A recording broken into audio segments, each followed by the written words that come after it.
Officer Jacobs, part of the Downtown Task Force unit. I work day shift, also ABC officer, and I also do a little bit of bike training on the side as well.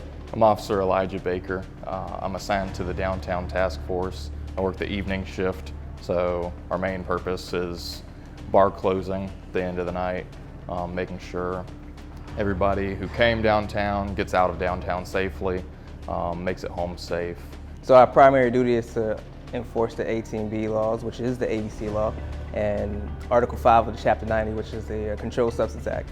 The city has gone into an engagement with the ABC Commission, and they've given the authority to 5 of our officers that work on the task force to basically enforce the liquor laws and alcohol violations in the downtown district. They recently, in August, completed the 2-week course that was put on by ALE with the state, and are now, like I said, able to go in and enforce the liquor law violations. So as soon as we walk into the bar establishment, we make contact with either their manager, person in charge. We check for up-to-date permits. We want to make sure the establishment's clean and running efficiently. Fake IDs is huge downtown. We get a lot of 18, 19-year-olds come downtown with fake IDs made from China.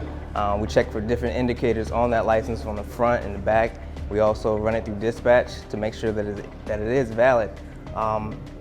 Young folks don't tend to hold their alcohol that well, so they tend to, act out in rage and fight. So for us to enforce the ID laws is really important. The violations that we're really focusing on are the underage consumption, the fake IDs that are being passed, that with the school, the military, and everybody, the tourists that are coming in. Like I said earlier, that we want these guys to come down, have a good time, and have that, the downtown experience, and also get home safely. That's the main objective.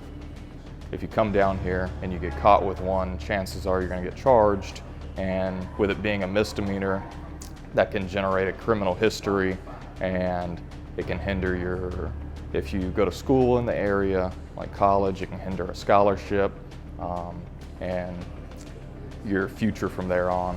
Fake IDs are obviously a problem. They have been for years. As the technology has gotten better with our IDs that are legitimate, so has the technology gotten better with their ability to fake those. It's one of those things you've got to constantly be very knowledgeable on, be very observant, and take the time with them. We have a little bit of an easier time here at the tap room because we do have the scanners, so that at least gets us a starting point of knowing that the ID is at least supposed to be valid, that the person is over 21, and that it's not an expired ID. But then that still falls on our responsibility to make sure that the photograph is the person, and that the IDs aren't in some other way have been altered, and so forth. A lot of times what we see are not necessarily fake IDs, but people using IDs from someone else. A little sister that gets a hold of her older sister's ID, and they look enough alike that she thinks she can pass off with it. Last month, about 31% of alcohol violations were for underage drinking.